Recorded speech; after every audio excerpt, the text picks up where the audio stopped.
দরুদ ও সালাম করছি সাল্লাল্লাহু আলাইহি ওয়াসাল্লাম। এটা রবিউল আউয়াল মাস। আজকে রবিউল আউয়াল মাসের 4 তারিখ। রবিউল আউয়াল সংক্রান্ত অনেক আলোচনাই আছে, বিশেষ করে মিলাদুন নবী, সিরাতুন নবী, এগুলো নিয়ে আমরা 3-4টা মসজিদ জুমা আমরা আলোচনা করবো ইনশাআল্লাহ। তো আমরা গত জুমায় আমরা বলছিলাম যে কি কারণে তাওবা বা ইস্তেগফার নিয়ে আমরা একটু কথা বলবো। তারপরে আমরা সামনের দিকে মিলাদুন নবী বা সিরাতুন নবী নিয়ে আমরা কয়েকটি মসজিদ বা জুমা আমরা আলোচনা করবো ইনশাআল্লাহ। তাই যে আমি একটা আয়াত তেলাওয়াত করেছি, সূরাতুন নূর আয়াত নাম্বার 31। আল্লাহ রাব্বুল আলামিন বলেন, ওয়াতুবু ইলাল্লাহি জামিআ। আল্লাহ বলেন, ও দুনিয়ার মানুষেরা, তোমরা আল্লাহর দিকে ফিরে আসো, আল্লাহর দিকে তওবা করে আল্লাহর প্রতি ফিরে আসো। আইয়ুহাল মুমিনুন, ও মুমিনরা, দুনিয়ার জীবনে চলতে ফিরতে গিয়ে শয়তানের অসুস্থায় পড়ে, কুমন্ত্রণায় পড়ে তোমরা হয়তোবা কখনো তোমাদের পদস্খলন ঘটবে, কখনো হয়তোবা গুনার মধ্যে তোমরা পতিত হবে, কখনো বা তোমরা ব্যক্তি জীবন, সামাজিক জীবন, পারিবারিক জীবন, লেনদেন, দুনিয়ার জীবনে চলতে ফিরতে গিয়ে গুনায় পতিত হবে। গুনায় পতিত হওয়ার পরে তুমি নিরাশ হইও না, তুমি হতাশাগ্রস্ত হইও না বান্দা, তুমি তাওবা করো, আল্লাহর দিকে ফিরে আসবে, গুনাহটা ছেড়ে দিবে, অনুশোচনা করে অনুতপ্ত হবে, আর কখনো এমন গুনাহ করবে না, আর আল্লাহর কাছে ইস্তিগফার করবে, তওবা করবে, তাহলে আমি আল্লাহ তোমার এই গুনাহটাকে মোচন করে দেব। সুবহানাল্লাহ। আল্লাহ বলেন, ওয়াতুবু ইলাল্লাহ, যে আল্লাহর দিকে ফিরে আসো, তওবা করো, ফিরে আসো, জামিআ, সবাই। আইয়ুহাল মুমিনুন, আল্লাহ মুমিনদের অ্যাড্রেস করে বলছেন, মুমিনরা গুনাহ করলে, যদি গুনাহ হয়েই যায় কখনো, তওবা করে আল্লাহর দিকে ফিরে আসো, লাআল্লাকুম তুফলিহুন, আশা করা যায় তোমরা সফল কাম হবে। যদি তোমরা গুনাহ করার পরে যদি তওবা করো, তাহলে তোমরা সফল কাম হবে। মানুষকে আল্লাহ রাব্বুল আলামিন যখন সৃষ্টি করলেন, পৃথিবীতে পাঠালেন, তখন আল্লাহ রাব্বুল আলামিন মানুষকে কিন্তু 2টা কাজ করারই স্বাধীনতা দিয়েছেন, ফ্রিডম অফ চয়েস। সে ভালো কাজও করতে পারে, খারাপ কাজও করার স্বাধীনতা আল্লাহ রাব্বুল আলামিন তাকে দিয়েছেন। এই কথাটাই আল্লাহ রাব্বুল আলামিন কোরআনুল কারীমের মধ্যে সূরাতুশ শামসের মধ্যে 8, 9, 10, 11 আয়াতের মধ্যে আল্লাহ বলছেন, ফাআলহামাহা ফুজুরাহা ওয়া তাকওয়াহা, যে তিনি তো সেই আল্লাহ, তিনি যখন মানুষ সৃষ্টি করলেন, সৃষ্টি করার পরে ফাআলহামাহা ফুজুরাহা, আল্লাহ তাকে ফুজুর, গুনাহ করা, পাপ করা, অন্যায় কাজ করার অ্যাবিলিটিও তাকে দিয়েছিলেন, ওয়া তাকওয়াহা, এবং তাকে ভালো কাজ, নেক কাজ, পরহেজগারির কাজ, আল্লাহ রসুলের বিধান পালন করার টেন্ডেন্সি, এই চিন্তা চেতনাও আল্লাহ তাকে দিয়েছিলেন। তাহলে আল্লাহ মানুষকে কিন্তু দুটোরই করার ক্ষমতা দিচ্ছে। আল্লাহ এই ব্যাপারটা আবার অন্য আয়াতের মধ্যে বলছে, ইম্মা শাকিরান ওয়া ইম্মা কাফুরা। বান্দা, তোমার আমি যে নিয়ামত দিলাম, তোমার যে বিবেক দিলাম, আকল দিলাম, বুদ্ধি দিলাম, জ্ঞান দিলাম, প্রজ্ঞা দিলাম, এগুলো দিয়ে হয় তুমি এগুলো দিয়ে আমার কৃতজ্ঞ বান্দায় তুমি পরিণত হতে পারো, ওয়া ইম্মা কাফুরা, অথবা তুমি তোমার চালাকি দিয়ে, তোমার জ্ঞান দিয়ে, বুদ্ধি দিয়ে তুমি কি করতে পারো, অস্বীকারও করতে পারো। তাহলে আল্লাহ কিন্তু মানুষকে 2টা স্বাধীনতাই দিচ্ছেন। এই জন্যই মানুষের হিসাব হবে, বিচার হবে। মানুষকে আল্লাহ রাব্বুল আলামিন যে ভালো মন্দ চিন্তা করার ক্ষমতা দিয়েছেন, মানুষ যদি ভালোটা যদি গ্রহণ করে আর মন্দটা যদি পরিহার করে, এর পুরস্কার স্বরূপ আল্লাহ রাব্বুল আলামিন তাকে পুরস্কার দিবেন। আর যদি সে কি করে, ভালোটাকে অ্যাভয়েড করে, ভালোটাকে ছেড়ে দেয়, মন্দটাকে, খারাপটাকে গ্রহণ করে, এই জন্য আল্লাহ রাব্বুল আলামিন তাকে শাস্তি দিবেন। আল্লাহ রাব্বুল আলামিন বলেন, ফাআলহামাহা ফুজুরাহা ওয়া তাকওয়াহা, আমি আল্লাহ রাব্বুল আলামিন যখন মানুষ সৃষ্টি করলাম, মানুষ সৃজন করলাম, তাকে ভালো কাজ করার জন্য এবং মন্দ কাজ করার জন্য তাকে 2টা চয়েসই তাকে দান করলাম। কাদ আফলাহা মান যাক্কাহা, এরপরে আল্লাহ রাব্বুল আলামিন বলেন, যে সমস্ত মানুষেরা, যে সমস্ত দুনিয়ার মানুষেরা যাক্কাহা, নিজের ব্যক্তি জীবন পরিশুদ্ধ করতে পারলো, নিজের ব্যক্তি জীবনে কখনো জুলুম করলো না, অন্যায় করলো না, অত্যাচার করলো না, প্রতিবেশীর হক নষ্ট করলো না, নিজের নফসের উপরে জুলুম করলো না, আল্লাহর বিধানগুলো কখনো লঙ্ঘন করলো না, সামাজিক জীবনে আল্লাহর বিধান মানলো, পরিবারের লোকদের অধিকার দিয়ে দিল, মানুষের হক গুলো নষ্ট করলো না, মানুষের হক গুলো দিয়ে দিল, সামাজিক অধিকার গুলো রক্ষা করলো, নিজেকে পরিশুদ্ধ রাখতে পারলো দুনিয়ার জীবনে। আল্লাহ রাব্বুল আলামিন বলেন ওই ব্যক্তিটাই কাদ আফলাহা, সেই সফল হয়ে যাবে। সুবহানাল্লাহ। আল্লাহ মানুষকে ভালো মন্দ দুটোই দিছে। যে ব্যক্তিটা শুধু ভালোর সাথে চলবে, নিজের তাসকিয়া করতে পারবে, নিজেকে পরিশুদ্ধ রাখতে পারবে, নিজেকে বিশুদ্ধ রাখতে পারবে, মন্দ থেকে হারাম থেকে নিজেকে গুটিয়ে রাখতে পারবে, নিজের নফসে আম্মারাকে দমন করতে পারবে, হ্যাঁ আল্লাহ বলেন কাদ আফলাহা, সেই তো সফল, দুনিয়াতেও সফল, আখিরাতেও সফল। এরপর আল্লাহ রাব্বুল আলামিন পরের আয়াতেই বলেন ওয়াকাদ খাবা মান দাসাহা।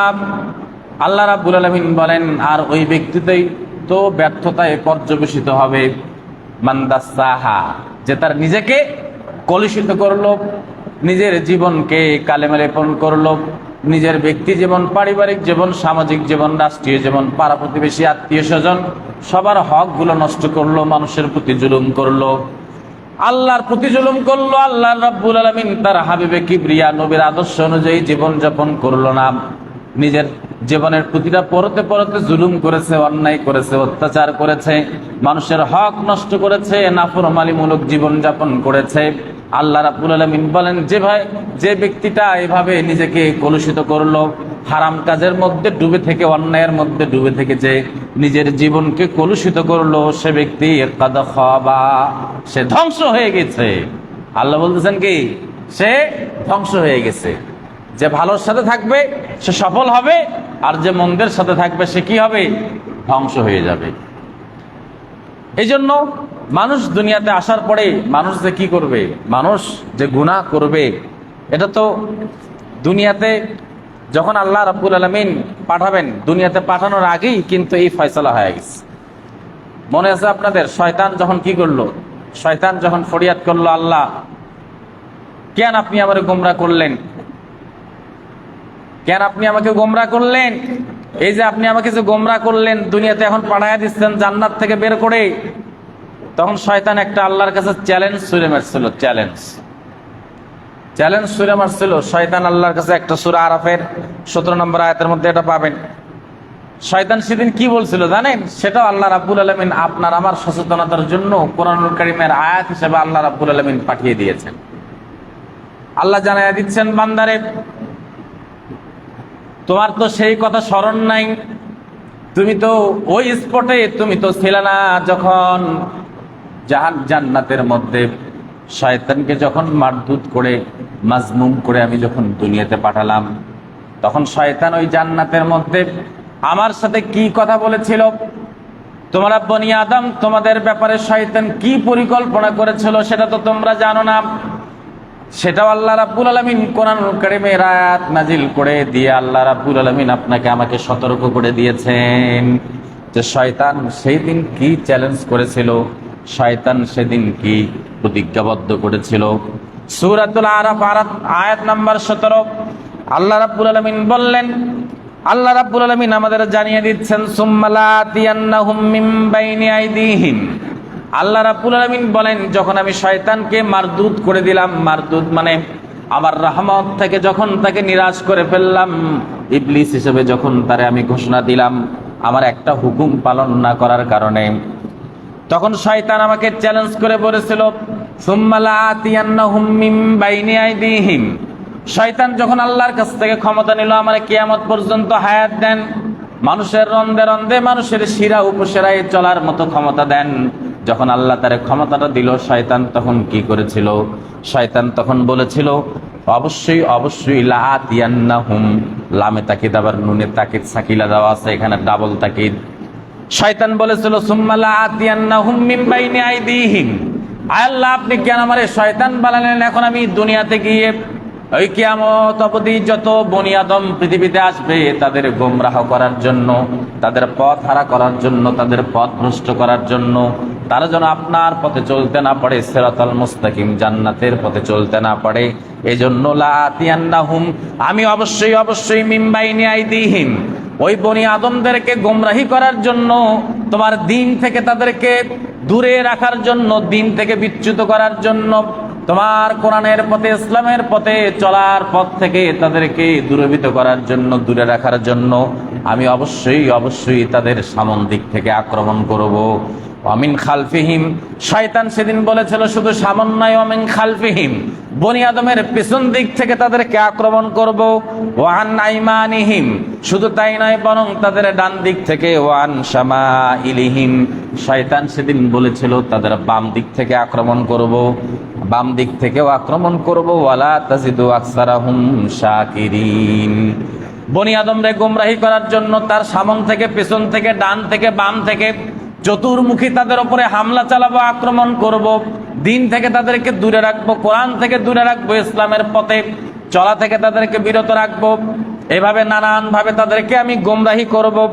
এরপর শয়তান বলল, ওয়ালা তাজিদুহুম আকসারহুম শাকিরিন, ওয়ালা তাজিদু আকসারহুম শাকিরিন। আল্লাহ বিশ্বাস করেন, দেখবেন দিন শেষে যখন কিয়ামত সংঘটিত হবে, অবশ্যই দেখবেন গোটা দুনিয়ার মানুষের মধ্যে দেখবেন মাত্র কিছু সংখ্যক লোক ছাড়া আপনার শুকরগুজারি বান্দা আপনি পাবেন না। শয়তান এই চ্যালেঞ্জ করছে, আল্লাহর কাছে এই ঘোষণা দিয়ে পৃথিবীতে নামছে। শয়তানকে বসে আছে, শয়তান বসে নাই। মানুষে কয় ঠিক আছে নামাজ পড়ো, নামাজ পড়বা কেমনে? কোরআন হাদিস যেমনে কইছে তেমনে না, ওটা দরকার নাই, বরং বাবা যেমনে কইছে তেমনে নামাজ পড়ো। সেজদা দিবা আল্লাহরে, না আল্লাহরেও দিবা, আল্লাহরে দিতে দিতে মাঝে মাঝে তুমি তোমার বাবারেও এক দুইটা সেজদা দিবা, মাজারেও সেজদা দিবা, শেষ। শয়তান তো আপনার গোমরা করাই শেষ। আবার মনে করেন যে ঠিক আছে নামাজ পড়ো, রোজা রাখো, হজ করো, জাকাত দাও আল্লাহর বিধান অনুযায়ী, কিন্তু তোমার ব্যক্তি জীবন, পারিবারিক জীবন, সামাজিক জীবন, রাষ্ট্রীয় জীবনে কোরআন মানার দরকার নাই। শুধুমাত্র নামাজটা পড়বা কোরআন দিয়া, রমজানের সিয়াম পালন করবা কোরআন দিয়া, তুমি তারাবির নামাজ পড়বা কোরআন দিয়া, কিন্তু ব্যক্তি জীবনে কোরআন মানার দরকার নাই। এই চিন্তা চেতনাগুলো ঢুকে দিছে। আলেম ওলামার মধ্যে দলে দলে তাদের বিভক্ত করে ফেলছে। মুসলমানদের মধ্যে নানান দলে বিভক্ত করে ফেলছে। এরা গরম শুনি, না ঠান্ডা শুনছি, এরা ঠান্ডা সুন্নি, এরা হচ্ছে জিলাপি সুন্নি, এরা হক্কানি সুন্নি, নানান সুন্নির নামে অনেক দলে দলে বিভক্ত করে ফেলছে। শুধু তাই নয়, যদি 5টা আলেমকে যদি আপনি এখানে নিয়ে বসান, একটা যদি ইখতিলাফি মাসালা দেন, 5 জন 5 ধরনের কথাবার্তা বলবে, একমতে আসা সহজ হবে না। হ্যাঁ, তো এইভাবে মুসলমানদের মধ্যে বিভেদ করে রেখেছে শয়তান। মুসলমানদের মাঝে এভাবে বিভেদ করে রেখেছে। মানুষদেরকে অনেক সময় ভালো ভালো কাজের কভার দিয়ে আচ্ছাদিত করে, ভালো ভালো কাজের মোড়ক দিয়ে মানুষদেরকে বিভ্রান্ত করার জন্য শয়তান উঠে পড়ে লেগে আছে। একটু দৃষ্টি আকর্ষণ করছে আপনারা যেভাবে বসছেন না, এটা আসলে মনে হচ্ছে জলসায় বসছেন, এটা মসজিদের বসার আদব নয়। এই যে এখানে ঠিকঠাক আছে, এখানে আছে, আবার ওখানে একটু ফাঁক রাখছেন না, ফাঁকা ফাঁকা করে বসছেন, আবার সামনে আপনার জায়গা ফাঁকা আছে, আপনি পিছনে বসছেন, এটা কিন্তু মসজিদে আদবের খেলাফ। আমাদের এটা অবশ্যই এটা একটু তরক করতে হবে, ছেড়ে দিতে হবে। যার যার সামনে ফাঁকা জায়গা আছে, ফাঁকা জায়গাগুলো ফিল আপ করতে হবে। বিশেষ করে ভাই মহতারাম একটু সামনে আসেন, আপনারা সামনে আসেন। আপনারা যেভাবে বসছেন না বিক্ষিপ্ত ভাবে, এটা আসলে মসজিদে বসার আদব নয় আর কি। হ্যাঁ, আপনি যখন আসবেন, আসার পরেই আস-সাবিকুন আস-সাবিকুন ফাউলাইকাল মুকাররাবুন, আপনি যখন মসজিদে আসবেন, আপনি যখন প্রথমে ঢুকলেন, ঢোকার সাথে আপনার সামনে যে ফাঁকা জায়গা আছে, আপনি ঠিক ওখানেই বসবেন। আপনার সামনে ফাঁকা জায়গা রেখে আপনি পেছনে বসলেন, এই যে আপনাকে ডেঙ্গি একটা লোক সামনে চলে গেল, এটা আদবের খেলাফ, এটা আদবের খেলাফ। তো যাই হোক, শয়তান মানুষদের দ্বারা এইভাবে গুনার কাজ করাবে। আল্লাহ রাব্বুল আলামিন তিনিও বললেন, আল্লাহর নবীজি বললেন যে কুল্লু বানি আদম খাত্তাউন। আল্লাহ রাব্বুল আলামিনের হাবিবে কিবরিয়া বলেন, বনি আদম মানুষেরা গুনাহ করবে, অপরাধ করবে, এটা স্বাভাবিক। প্রতিটা বনি আদম গুমরা, প্রতিটা বনি আদম গুনাহ করবে, অপরাধ করবে। শয়তানের অসুস্থতায় পড়ে হোক, যে কোনো ভাবেই হোক, এনিহাও তারা গুনাহ করবে। তবে গুনাহ করা এটা বড় অপরাধ নয়, বরং গুনাহ করার পরে তওবা না করা, ইস্তিগফার না করা, এটা সবচেয়ে বড় অপরাধ। আল্লাহর নবীজি বলেন, কুল্লু বানি আদম খাত্তাউন, প্রতিটা বনি আদম তারা গুনাহ করবে। ওয়া খায়রুল খাত্তাইন আত-তাওয়াবিন। আল্লাহর নবীজি বলেন, তবে আল্লাহ রাব্বুল আলামিনের কাছে ওই গুনাহগার ব্যক্তিটা আল্লাহ রাব্বুল আলামিনের কাছে সবচেয়ে বেশি প্রিয়। ওই নাফরমান বান্দাটা আল্লাহর কাছে সবচেয়ে বেশি প্রিয়। ওই গুনাহগার ব্যক্তিটা আল্লাহর কাছে সবচেয়ে বেশি প্রিয়, যে গুনাহ করার পরে আল্লাহর কাছে তওবা করে। যে গুনাহ করার পরে কি করে? তওবা করে, আল্লাহ রাব্বুল আলামিন তাকে ভালোবাসেন। সেই উত্তম যে গুনাহ করে ফেলছে, অস্থির হয়ে গেছে, পেরেশানি হয়ে গেছে, হায় হায় গুনাহ তো করে ফেললাম, না জানি কি হয় এখন, গুনাহ তো করে ফেলছে, এই গুনাহর অপরাধে আল্লাহর সামনে কিয়ামতে আল্লাহর সামনে কেমনে দাঁড়াবো, সেন্স অফ অ্যাকাউন্টেবিলিটি, এই কিয়ামতের দিবসে যখন হিসাব দিতে হবে, আল্লাহ যদি আমারে ধরে তখন আমি আল্লাহর সামনে কি জবাব দিব, এই চিন্তায় সে পেরেশানি থাকবে, অস্থির হয়ে থাকবে। তখন সে সাথে সাথে সে নাদাম, সে অনুশোচনায় ভুগবে, সে অনুতপ্ত হবে, সে তার গুনাহটা স্বীকার করে নেবে, চোখের পানি ছেড়ে দিবে, আল্লাহর কাছে তওবা করবে, ইস্তিগফার করবে। হ্যাঁ, আল্লাহ রাব্বুল আলামিন তার গুনাহ ক্ষমা করার আল্লাহ রাব্বুল আলামিন ঘোষণা দিয়েছেন। আল্লাহ তার গুনাহ ক্ষমা করার কি করছেন? ঘোষণা করছেন। এই জন্য নবীজি বলেন, হ্যাঁ, প্রতিটা বনি আদম তারা গুনাহ করবে, এটা স্বাভাবিক, তবে আল্লাহর কাছে ওই ব্যক্তি উত্তম, ওই গুনাহগার ব্যক্তিটাই উত্তম যে গুনাহ করার সাথে সাথে কি করে, অনুশোচনায় ভোগে, নিজের অপরাধটা স্বীকার করে নেয় এবং তওবা করে আল্লাহর রাস্তায় আবার ফিরে আসে। আল্লাহর নবীজি বলেন, বান্দা এটা গুনাহ করবে, এটা অস্বাভাবিক কিছু নয়। বান্দা নাফরমানিতে মাঝে মাঝে গুনাহর মধ্যে অসচেতনতা বশত অথবা নিজের অবচেতন মনে কখনো হয়তোবা গুনাহ করতে পারে, মন্দ চিন্তা অন্তরে আসতে পারে, রাস্তা দিয়ে চলতে চলতে হয়তোবা কোনো হারাম জিনিসের প্রতি তার দৃষ্টি যেতেই পারে, নফসে আম্মারা তাকে ধোঁকা দিতেই পারে। কিন্তু আল্লাহর নবীজি বলেন এটা কোনো দোষের নয়, বরং আল্লাযী নাফসি বিয়াদিহি, আল্লাহর নবীজি বলেন কসম সেই আল্লাহর যার হাতে আমার প্রাণ, আমি মুহাম্মদ রাসূলুল্লাহ সাল্লাল্লাহু আলাইহি ওয়াসাল্লাম, আমার প্রাণ যেই সত্তার হাতে, সেই সত্তার কসম করে বলি, লাউ লাম তুযনিবু লাযহাবাল্লাহু বিকুম, আল্লাহ রাব্বুল আলামিনের হাবিবে কিবরিয়া বলেন, ও আমার উম্মতেরা শোনো, যদি তোমরা কেউ যদি গুনাহ না করতা, এই বনি আদম, এই দুনিয়ার মানুষ যদি কোনো গুনাহ না করত, পৃথিবীতে আসার পরে যদি তারা অপরাধ না করত, যদি তারা গুনাহ না করত, যদি তারা নাফরমানি না করত, যদি তারা গুনাহে যদি লিপ্ত না হতো, তাহলে আল্লাহর প্ল্যান হতো কি তোমরা জানো নাকি?